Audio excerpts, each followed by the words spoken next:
Hey, vintage sellers, this is Tim with Hex Treasures. I am excited to share with you guys something I came across while scrolling through Facebook. I was scrolling through my feed, came across an ad. Normally I pass them by, but this one definitely caught my eye.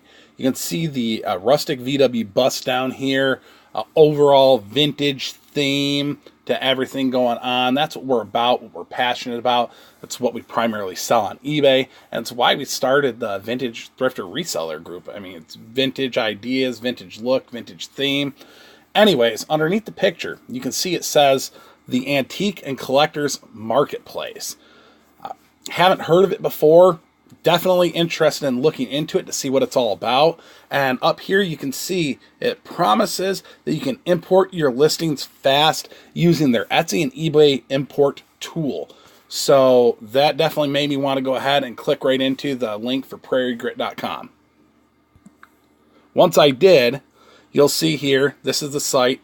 It's got a real clean, professional look to it. It's definitely got that vintage feel. Up here in the corner, you see the orange box. It says Sell Now. That's what I went ahead and clicked into first to see what was going on with it. It's going to bring us to the next page here. Next page, very first thing that you see, right top of the page, first month free. We're all about saving a penny. I mean, I'm sure you guys are too. If not, then, I mean, I wish I could live like you because I save every time I can get. Now, there are 3 different subscriptions. You've got the Dabbler, the Certified Picker, and the Junk Drunk, with 15, 100, and unlimited listings allowed, respectively. Costs vary between the groups, and, kind of slightly worries me with how expensive it starts to get with the Junk Drunk, but with it being a free trial, I'm willing to go ahead and put my time into it because that's all it's costing me right now. Is it's costing me a little bit of time. Went ahead, pulled the trigger, clicked on Open a Store. After I opened the store, it brought me to a page where I just sign up. I give my information, do what I need to do to create it.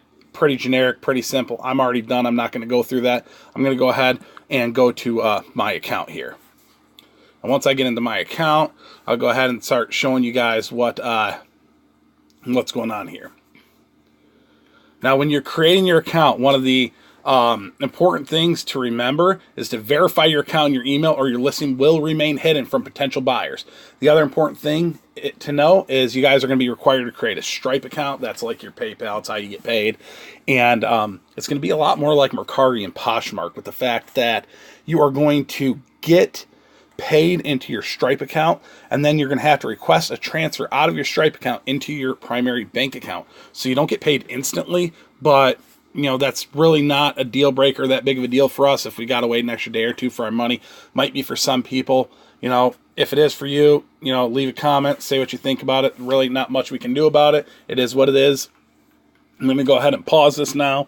I guess it's making me log in. I'm going to stop recording where I can log in my information as it's recording my screen, and then I'll pop right back into it. All right, you can see here I'm logged in now to my Prairie Grit seller account. This is your basic, kind of your hub here, everything you've got going on. You will see one of the very first things you're going to come across is the notification saying that you are indeed getting your 30-day free trial. It's going to let you know when your payment's due and that your credit card will be charged automatically. So if Prairie Grit ends up not being for you, make sure to go ahead and cancel your account, or you will be charged to the method of payment that you guys put on file. Make sure to remember that. That's going to be important. Scrolling down, you can see a little dashboard hub down here that's got kind of all of your information, how many listings you have, if they're offline, pending review, messages that you have, what's going on there. Going back up, you're going to see where you can import your listings right about here. You see it's 1, 2, 3, 4 down on the left-hand side. And make note that this is the mobile optimized website, so it might be a little bit different on a PC. I'm not 100% sure, but this is what I'm looking at here. So clicking into import, it's going to go ahead and ask you what you want to do. If you want to import from eBay or if you want to import from Etsy. It is very, and I'll say that again, it is very user-friendly. All you literally do is click into which one you want. I'm clicking into eBay right now. It's going to go ahead and it's going to ask you to link your eBay account or your Etsy account.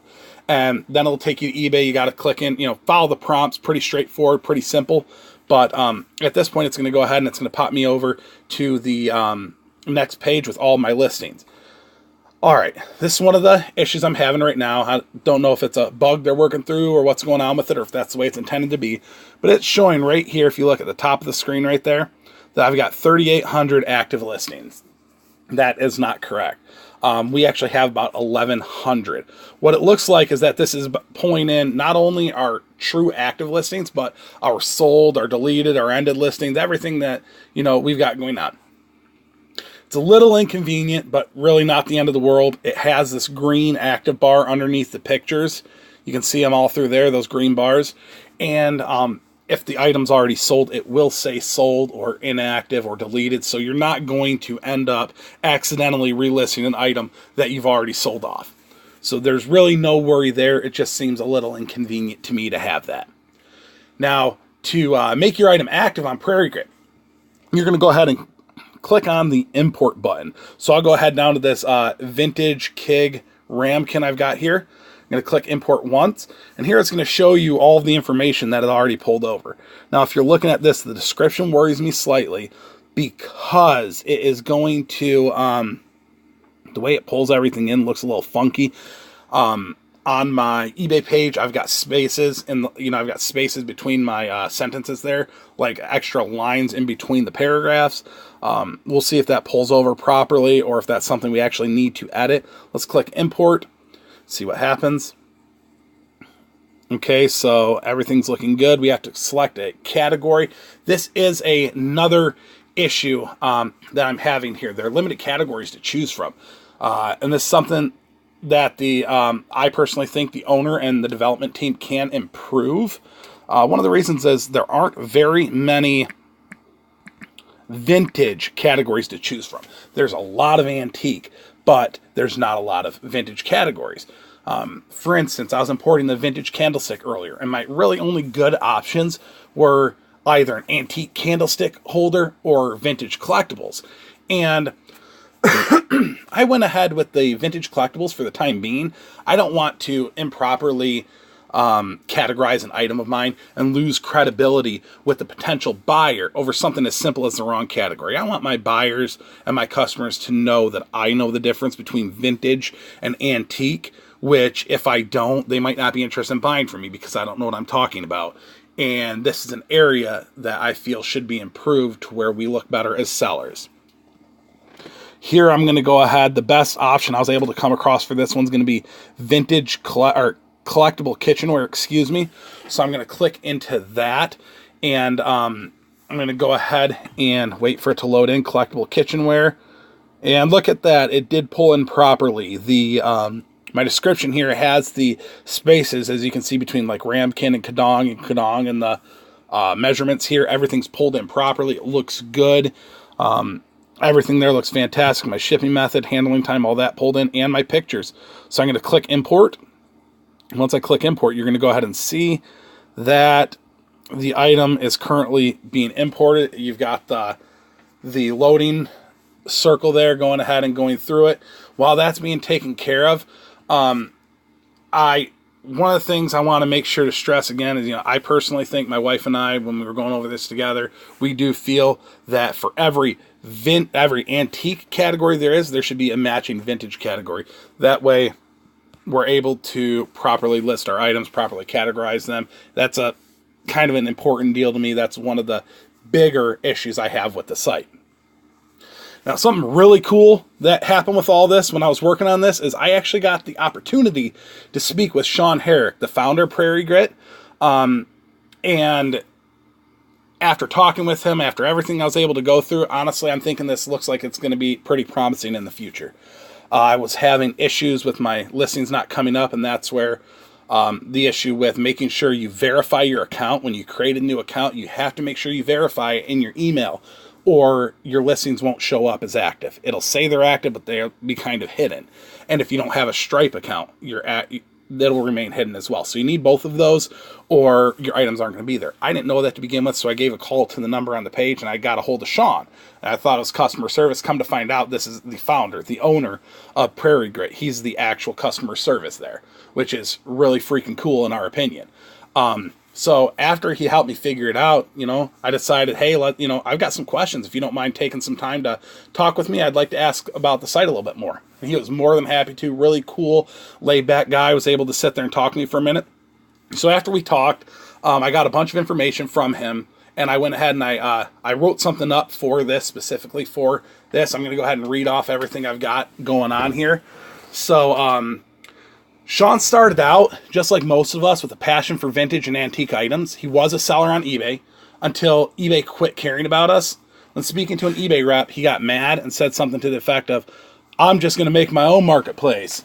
And essentially, he was laughed at. It was a joke. Okay, go ahead. Just like somebody going in to Home Depot and go, yeah, well, I'll take my business to Lowe's. Nobody cares. Bye. See you later. But that's exactly what he did. Prairie Grit's not his first project. He went through a couple beta sites to help debug and streamline the process, and finally launched Prairie Grit in March of 2018. I went ahead and asked him why the name, and he explained the company is founded and run out of North Dakota, Jamestown, North Dakota to be specific, and the area is becoming what folks refer to as a Silicon Prairie. There's a big movement in the area with people returning to entrepreneurship, and he wanted to stay true and represent the Midwest. Grit comes from, well, just that, grit, the grind, putting in the harder work that others don't want to or that others fall short of. When talking about the amount of current sellers and buyers and listings, I was able to find out that there's about 11,000 current active listings with over 100 current sellers. After looking through statistics of eBay and Amazon, and with speaking with Sean about the sell-through rate, it's actually extremely comparable to the sell-through rate right now of the bigger sites. Granted, eBay sells eBay sells what, 27,375,000,000 items a year. I did the math earlier. I looked it up, did some research into that. It's quite a few more than they're looking at. But the rate, the amount of items eBay sells versus the amount they have listed is, give or take, a very, very minute amount, the same as what Prairie Grit's looking at. So I think, in my opinion right now, this is a place to start, on a place to at least definitely give it a try. Found out that Sean handles all customer support by himself, like I had already mentioned. He's got 3 teams of developers working on the site, one in Washington, one in New York, and one overseas. Somewhere, but give or take, between 5 and 10 developers total. Sean told me he's been in e-commerce for over a decade, and he's done a lot of studying, a lot of research into SEO, very knowledgeable in it, and he's using that knowledge and real-life experience to hopefully give us a successful avenue to continue growing our stores and hobbies. So I do have a couple of takeaways for what we've got going on here. There is the free 1-month trial. That's a big deal. That's awesome that you can go ahead and give it a chance, give it a try without potentially throwing money away.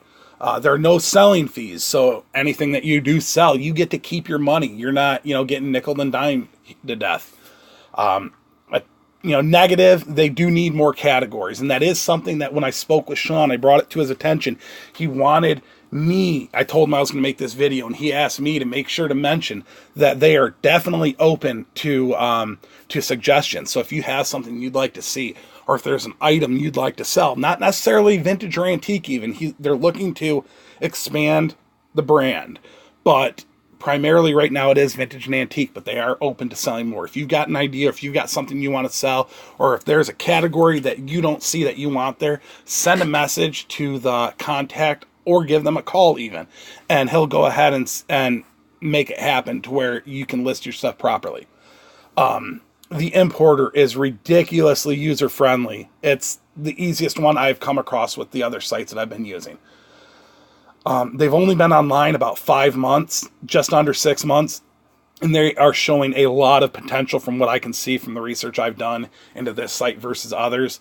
And something that really speaks to me, that gets me excited for this, is that the founder, the owner, is very involved. He didn't just push it off to a couple people over in the Philippines and say, hey, this is what I want you to say. He's the one that's in charge. He's the one that's saying what is and isn't happening. I'm excited to be a part of this. I'm excited to get our store onto Prairie Grit. And I hope you guys feel the same way. Let me know what you think.